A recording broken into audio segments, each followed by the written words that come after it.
पिछले 4 साल से चप्पल जूते छोड़ दिए, सिर्फ इसी प्रण के साथ कि जिस दिन ये यमुना मैया हमारी पुरानी रूप में आ जाएगी, तब तक मैं चप्पल जूते नहीं पहनूंगा। हर जगह उन्हें मूर्तियों को फेंको मत। उससे क्या है, आप जिसकी पूजा भी करते हो फिर उसकी तुम बेइज्जती भी करते हो। कहाँ का इंसाफ है ये बताइए। और इसका उद्देश्य से भी है कि यमुना माँ हमारी जो कभी यहाँ बहती थी, आज यमुना नाला में बदल गई है। हमारा इसका प्रयास यही है कि हे भगवान सबको सद्बुद्धि दो।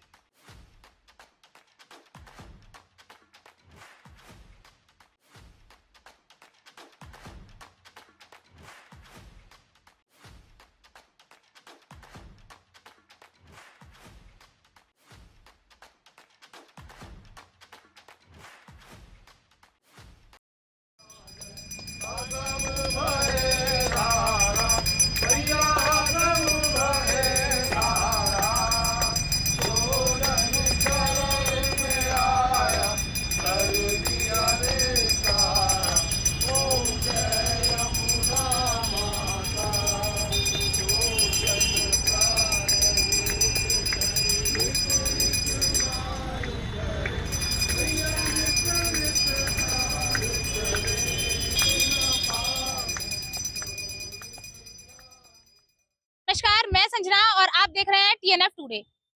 आज हम खड़े हुए हैं हाथी घाट के आरती स्थल पर, जहां हर शाम मां यमुना की आरती की जाती है। जैसा कि आप जानते हैं कि दिवाली का समय नजदीक है, ऐसे में यहां पर दिवाली की जोर शोर से तैयारियां चल रही हैं। ऐसा बताया जा रहा है कि 29 तारीख से यहाँ दिवाली स्पेशल मेला भी लगने जा रहा है। और साथ में आप जानते ही होंगे कि दिवाली को लेकर नगर निगम भी जोरों शोरों से तैयारियों में लगा है।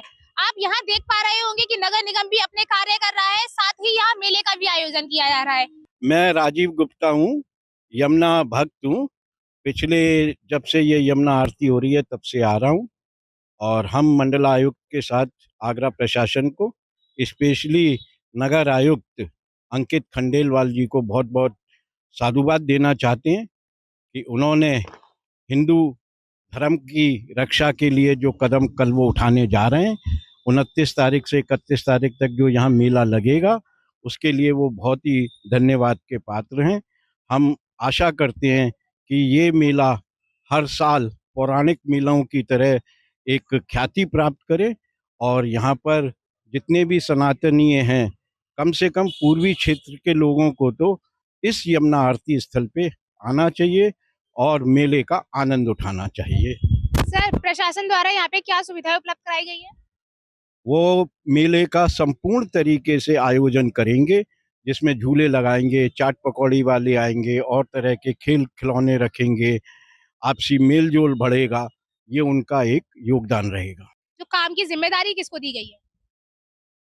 नगर निगम में जो भी एक सिस्टम होता है, उन्होंने उस सिस्टम के तहत अपने महत्वों को लगाया गया है। आप देख ही रहे होंगे, अभी सब रंग रोगन शुरू हो गया है, कल और भी काम होगा।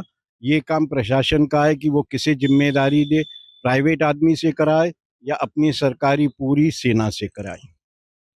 सर, आपको क्या लगता है ये काम कब तक पूरा हो जाएगा? ये काम निश्चित रूप से 29 तारीख की दोपहर तक पूरा हो जाएगा।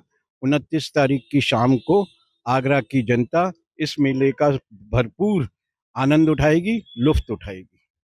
सर, जैसा कि आपने कहा कि 29 तारीख से यहाँ मेला लगने जा रहा है, तो उसमें भारी संख्या में लोग भी एकत्रित होंगे, तो उनकी सुविधा, उनकी व्यवस्था, इस सब की जिम्मेदारी?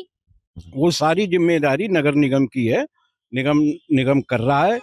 फिर भी अगर कुछ कमी बेसी रहेगी तो जो यमुना भक्त हैं, हम सभी यमुना भक्त उस कमियों को दूर करेंगे। जैसे सफाई के लिए आप देखते ही हैं, यमुना आरती स्थल पे हमेशा साफ रहता है, क्योंकि डस्टबिन लगे रहते हैं, और नगर निगम डस्टबिन का, पानी का, सफाई का, सुरक्षा का, पुलिस प्रशासन यहाँ पर मौजूद रहेंगे। सर, यहाँ पे मैंने देखा कि यमुना जी की आरती हो रही थी, क्या ये हर रोज इसी प्रकार से आरती की जाती है? ये पिछले 10 साल से इसी रोज ऐसे होती है, हर रोज सर्दियों में 6 बजे और गर्मियों में शाम को 7 बजे। सर, तो इसकी शुरुआत किसने की थी? इसकी शुरुआत हमारे ब्रज खंडेलवाल जी, त्रिवेदी सिंह भैया, कई लोग थे, उसमें ये स्टार्ट हुई और तब से चली आ रही है कंटिन्यूसली। और इसका उद्देश्य से भी है कि यमुना माँ हमारी जो कभी यहाँ बहती थी, आज यमुना नाला में बदल गई है। हमारा इसका प्रयास यही है कि हे भगवान सबको सद्बुद्धि दो कि यमुना हमारे पुराने स्वरूप में आए। और मैंने अपना ये भेष बनाया है, डॉक्टर हूँ, यानी को सर्जन हूँ और हॉस्पिटल चलाता हूँ, आईएमए का प्रेसिडेंट भी रहा स्टेट का मैं। उसके बाद मैंने पिछले 4 साल से चप्पल जूते छोड़ दिए, सिर्फ इसी प्रण के साथ कि जिस दिन ये यमुना मैया हमारी पुरानी रूप में आ जाएगी, तब तक मैं चप्पल जूते नहीं पहनूंगा।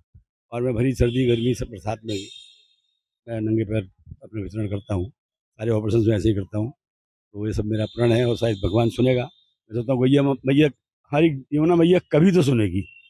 और लगता है अब कुछ सुनना ही हो रही है। आज यहाँ थोड़ा सा वातावरण सौंदर्यीकरण हो गया है, सिटियाँ भी बन गई हैं, कुछ कुछ चल रहा है, तो अब उम्मीद बढ़ रही है कि हाँ शायद कुछ सुधार आ जाए। सर तो आप यहाँ पर जमुना माँ की आरती में भी शामिल होते हैं, इसके साथ अपना कार्य भी करते हैं डॉक्टरी का।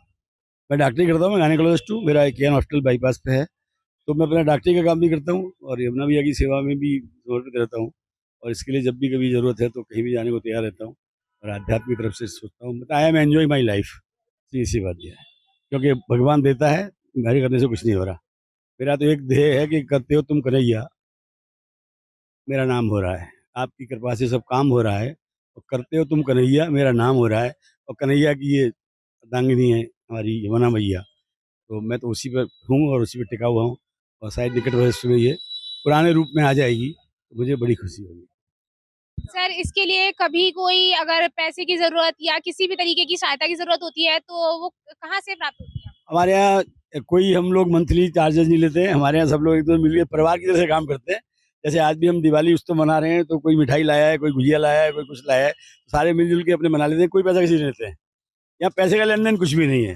सारे लोग स्वभाव में अपने ऑटोमेटिकली अपनी तरफ से करते। देखिए हमारे त्रिपाठी जी हैं और वो गुजिया लेके आए हैं, सबको बांटेंगे, हम लोग खाएंगे, दिवाली मनाएंगे और मैया को समर्पित करेंगे।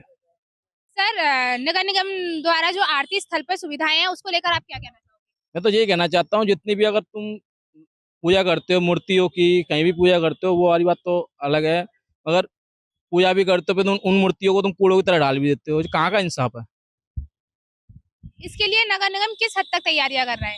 मैं तो ये कहता हूँ, नगर निगम से कहता हूँ, एक बड़ा सा एक गड्ढा खोदना चाहिए, जितनी भी मूर्तियां बहने आते हैं लोग बाग वो उस गड्ढे में डाली जाएं, बड़े प्यार से मोहब्बत से जैसे स्थापन करते हैं उस तरह से डाली जाएं। हर जगह उन्हें मूर्तियों को फेंको मत। उससे क्या है, आप जिसकी पूजा भी करते हो फिर उसकी तुम बेइज्जती भी करते हो, कहाँ का इंसाफ है ये बताइए? सर मेरा आपसे सवाल था कि जब आरती स्थल पर यहाँ रोज शाम को आरती होती है तो उसके लिए सफाई के क्या क्या सुविधाएं हैं? लोगों को जो इतनी सारी पब्लिक आती है उनके बैठने की उनकी सुविधा भीड़ भाड़ उसको लेकर क्या सरकार ने? तो मैं तो ये कह रहा हूँ, बस बस सफा तो रहता है, मगर बहुत से थोड़े ऐसे पागल से आते हैं जो कूड़ा फेंक जाते हैं। सर तो यहाँ कोई डस्टबिन की सुविधा नहीं है? यहाँ पर तो फिलहाल है नहीं है, बनवानी चाहिए सरकार को, मैं तो ये कहना चाहता हूँ। यहाँ पर कोई तो है नहीं, मैंने देखे तो है नहीं कहीं कूड़े डालने की। तो ये सरकार से कहना चाहता हूँ, यहाँ डस्टबिन की व्यवस्था करी जाए। यहाँ पर जितना भी कूड़ा बूढ़ा दस्ती में डाला रहता है वो कूड़े डस्टबिन में डालना चाहिए। सर ऐसा कहा जा रहा है कि कुछ दिन पहले नगर निगम ने यहाँ की सफाई का टेंडर लिया था, तो उसके लिए आप बता सकते हो कितने का बजट रखा गया है या किसको इसकी जिम्मेदारी सौंपी गई है? तो इसके मामले में मैं बोल नहीं सकता हूँ। इसके मामले अगर मैं बोलूंगा तो पता है सरकार क्या करती है, फिर समझदार हो तुमको। हम इस मामले में बोल नहीं सकते, मैं बताऊँ तुम्हें। सर आप लोगों को क्या संदेश देना चाहोगे इस पर? लोगों को ये कहना चाहता हूँ, आप गंदगी ना करें सबसे पहले, और कचरा हर जगह मत फेंकें। जहाँ डस्टबिन है वहाँ कचरा डालें, और अपने घर पे कचरा इकट्ठा ना करो। और कहीं गाड़ी भी आती है आपके अगल बगल में तो उस गाड़ी में ही कचरा डालो। अगर अपने घर में इकट्ठा करोगे अगल बगल में फेंकोगे तो उससे बीमारी बनती है, आपके बच्चे बीमार हो सकते हैं। इसलिए कचरे को गाड़ी में ही डालें और कहीं नहीं। सर यहाँ पर आरती जो हर शाम की जाती है इसकी शुरुआत कब से हुई थी? ये 2014 में शुरू हुआ था, रिवर कनेक्ट कैंपेन के नाम से ये अभियान। जो यमुना के जो हालत है, नगरवासियों को उसको जोड़ने के लिए, नदी को भूल चुके थे, तो कोई नदी भी है आगरा में, तो उनको दोबारा से नदी से जोड़ने के लिए ये कैंपेन जोड़ा गया था। अब काफ़ी जागृति है, जन जागरण हुआ है और लोगों को इसके बारे में जानकारी हो रही है, धीरे धीरे जुड़ रहे हैं। तो ये आरती उसी की वजह से शुरू की गई थी। तो सर इस कैंपेन में अभी तक मतलब क्या क्या आप लोग कार्य कर चुके हो? बेसिकली रोज शाम को आरती होती है यहाँ, जिसमें लोग आते हैं, ढेर सारे लोग आते हैं, तीज त्योहार मनाते हैं, उत्सव मनाते हैं, बर्थडे भी करते हैं। बाकायदा यहाँ प्रदर्शन, धरने, भूख हड़ताल और रेत स्नान वगैरह एक्टिविटीज होती रहती हैं, साल भर चलता रहता है, कुछ न कुछ आयोजन चलता रहता है। जैसा कि आपने देखा, हमने यहाँ कई लोगों से बात की और सभी लोगों का यही कहना है कि नगर निगम अपने स्तर पर अच्छा कार्य कर रहा है और 29 तारीख से यहाँ पर जो मेला स्टार्ट होने जा रहा है उसको लेकर भी खूब तैयारियां चल रही हैं। नगर निगम का लोगों का ये भी कहना है कि नगर निगम 29 तारीख से पहले इस कार्य को पूरा कर देगा। जैसा कि आपने देखा, हमने यहाँ कई लोगों से बात की और सभी लोगों का यही कहना है कि नगर निगम अपने स्तर पर अच्छा कार्य कर रहा है और 29 तारीख से यहाँ पर जो मेला स्टार्ट होने जा रहा है उसको लेकर भी खूब तैयारियां चल रही हैं। नगर निगम का लोगों का ये भी कहना है कि नगर निगम 29 तारीख से पहले इस कार्य को पूरा कर देगा।